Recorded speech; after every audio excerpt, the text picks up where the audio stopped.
What's going on, guys, and welcome back to another episode of Career Mode. This is episode number 207. We start today's episode off by seeing that Desi says thanks for getting into the team after he scored in that last game against Oldham. I was like, no problem. And I talked about our academy products looking very good in that game and how the future's really bright. Well, one of our players who got out on loan on QPR scored a hat-trick on the same night in the League Cup with QPR against Wickham Wanderers, our young Brazilian striker we got currently on loan at QPR. So, yeah, everything's coming together really nicely, isn't it? You know, the young players are all developing, whether they're at our club or out on loan. Everything's coming together really nicely here at Millwall, and I'm so excited for the future. I really am. It's just great to know how many amazing young players you've got in this squad. And you know, I know some people think that eventually when you build a side to be so amazing, there's no point in staying anymore. But to be honest, I'm just happy to stay here and just wait for the academy products to come through and just recycle and continue the cycle. You know, just keep the academy products coming through and then replace the old guard. I'm really so excited for this long-term future here at Millwall and our second stint. So yeah, everything's going well, quite nicely, and it's good to see you. Anyway, we take on Sunderland for today's first game, and Sunderland, of course, the side who made my FIFA 13 career mode what it is. We take them on here, and I said before, Sunderland are a side who every now and then, you know, I play really well against them, and every now and then I play really badly against them, you know. But no matter what happens, the game seems to always guarantee goals. And in the 6th minute, we added up the first chance there, but Carrasco and Triggs linking up there, but unfortunately the two shots they had was saved by the goalkeeper. And in the 22nd minute, again, the goalkeeper will be called into action. The Belgian keeper Casteels makes two good saves, first from Oxlade-Chamberlain and then from Ings' header. So still 0-0 as things stood. However, from the kick out by Casteels, Frey goes for the header and he flicks it on towards Josh McEachran, but as Eric Dier wins it here, Kelvin tries to scoop turn around his man, but we give the ball away. Nasa Chadley plays the ball forward towards Frey here, down the left-hand side, and the number 10 keeps on going. He's got the pace to beat Scott Triggs. He keeps on going. As I lunge on Eric Dier here, we get the cross away, and the referee gives a penalty. That's the third penalty I've conceded in 3 games, and at first I was like, is that really a penalty? Because I wasn't trying to take the man, I was trying to block the cross, and the fact that Dier followed through on the man was, you know, kind of harsh on me, because he seemed to fall into the face. So I really didn't think that was a penalty myself. Maybe it was, but I didn't think it was myself. But still, penalty to Sunderland, and yes, you can go ahead and start the immature comments with the phrase follow through. But still, from the penalty, thankfully, Nasa Chadley just chips the ball straight at Liali. I mean, it was when those penalties happen, I just can't stop laughing, because it's like, why bother? Like, seriously, why even bother do something stupid like that? Because you rarely ever catch me out. So Millwall 0, Sunderland 0, and they miss a glorious opportunity to make it 1-0. But from that, we got the pitch, and as Danny Ings plays it forward towards Brian Carrasco down the right hand side, he takes on Jack Colback, beats him with the fake shot, then the Berber spin, then the shot is well saved by Casteels, and it is still 0-0. But early chances for both sides, and in the 37th minute, another good chance here is Josh McEachran plays it towards Mavrias here, and he plays the ball forward towards the big, powerful American striker Josie Altidore, but thankfully for us, he hits the post. So, you know, Sunderland playing very well in the first half, you know, and they almost made it 1-0 there, but thankfully still scoreless. And another great chance in the 41st minute. Again, it's the powerful presence of Altidore. He outmuscles Leal Gutierrez and finds Nasa Chadley, who goes down the left-hand side here. He then plays it back in field towards Altidore. He flicks the ball in. Frey goes for the header, and as we get the ball away, only as far as, not sure who it was, but it comes to Altidore, and eventually a shot's taken by Capoue, but thankfully it hits the post, and we managed to get the ball away. So still Millwall 0, Sunderland 0, but as the cross comes in, Frey's header is well saved by Liali, but at the far post, it's headed in, and Sunderland do take the lead. I think it might be Nasa Chadley there, who makes it Millwall 0, Sunderland 1. So Sunderland, who were playing quite well, finally had their reward, and they go 1-0 up. And in the 45th minute, we had a corner. Gutierrez won a header, but it was cleared off the line. So for the first half, Sunderland went into the dressing room in front. So not a very good first half for us at all, really. We conceded the penalty. We weren't playing quite well.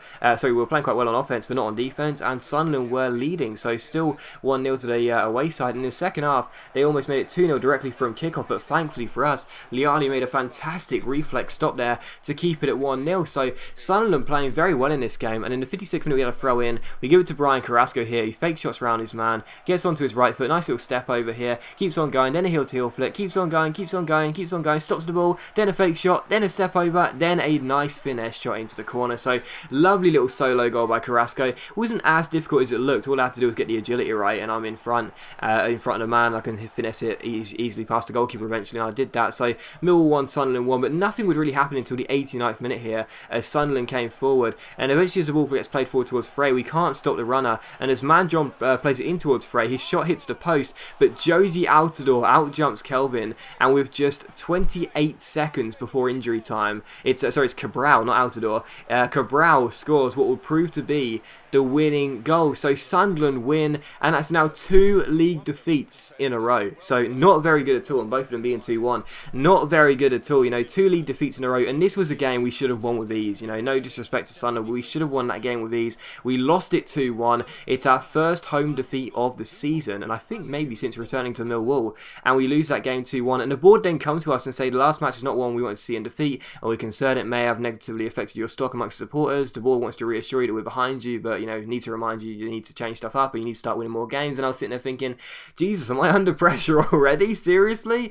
You know, we won the title last year, we won the Capital One Cup, we got to the final of the FA Cup, we're into the Champions League, we made a good start in Europe and in the Capital One Cup, and not too bad in the league. But am I under pressure already? Is this what's happening? Is this what's happening right now? Am I going to be getting a sack early on? What's going on here? But still, we lost that game. Not a very good sign. The board weren't happy, and understandably so, and we'll have to improve in the next league game. But anyway, we take on Galatasaray for the following game here in midweek. We're away in Turkey to take on Roberto Mancini's men, who, for me, it's the 11th of June. Apparently got a sack today, so I'm not really sure if that's true or not. I have to look it up, but still, we take on Mancini's men in the game anyway. And of course, after winning the first game against Ajax, Schalke and Galatasaray drew there, so I was feeling very confident. But it was Galatasaray who had the first chance here in the 8th minute, but thankfully for us, the header went wide of the post, so they almost made it 1-0. However, stupidly from the goal kick, I tried to play out from the back, but I didn't spot the runner, and unfortunately Bruma intercepts the goal kick and wins a penalty, and that is the 4th penalty we've conceded in 4 games.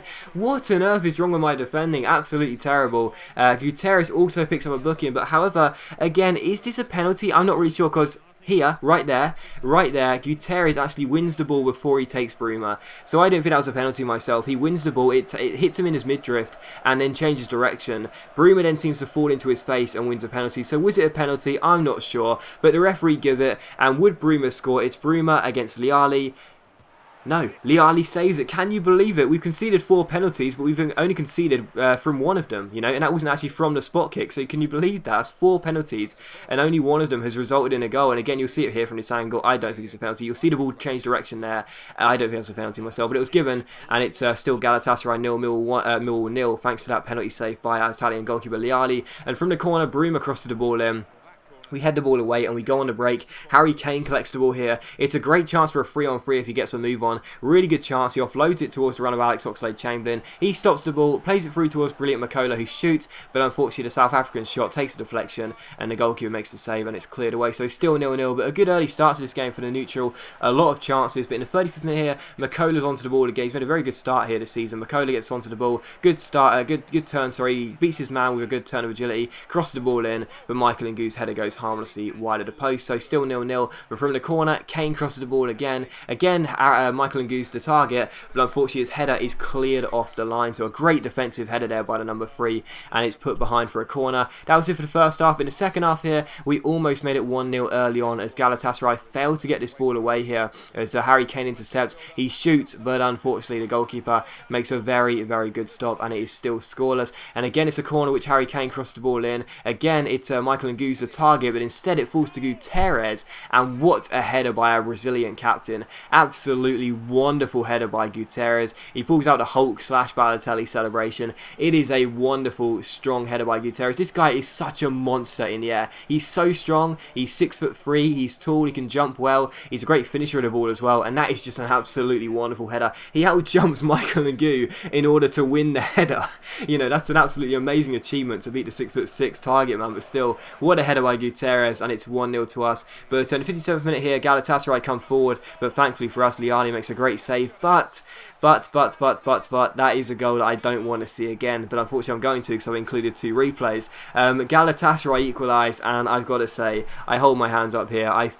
When that goal went in, I felt like the worst FIFA player in the world, because I genuinely felt embarrassed knowing this was going on YouTube. I tried to dribble out of the box with Todd Kane, and instead I waited too long, and the number 3 slid in, and he slide tackle went into the bottom corner. So Galatasaray back on level terms, and I am such an idiot for doing that. So one apiece here, but in the 67th minute, Makola gets on the ball, rolls it through towards Oxlade-Chamberlain, and thankfully the Ox is the saviour of my blushes, because he drills the ball past the goalkeeper and makes it Galatasaray 1, Millwall 2. So thankfully back in front, and I was just so relieved, and I'm sure the virtual Todd Kane would have been relieved as well. What on earth was I doing there? But thankfully Oxlade-Chamberlain does bail me out. It's 2-1 here, we go in front, and since then Galatasaray didn't threaten. If anyone was going to score a third goal, it was going to be us. And as Michael Ngu plays it to Junior Malanda, he finds Ricky Tilson going through, but unfortunately his half volley goes wide of the post and out for a goal kick. But the game does finish 2-1, so we do win the game. We bounce back, we win this game. That's now 2 Champions League wins out of 2 games, and we made a fantastic start in our Champions League group, if not in the league. But as always, guys, a big thank you for watching the video. I really hope you have enjoyed it. If you have enjoyed today's episode, please leave a like, because it's much appreciated. It really does help my channel out, and I'll see you for the next episode of Career Mode very soon.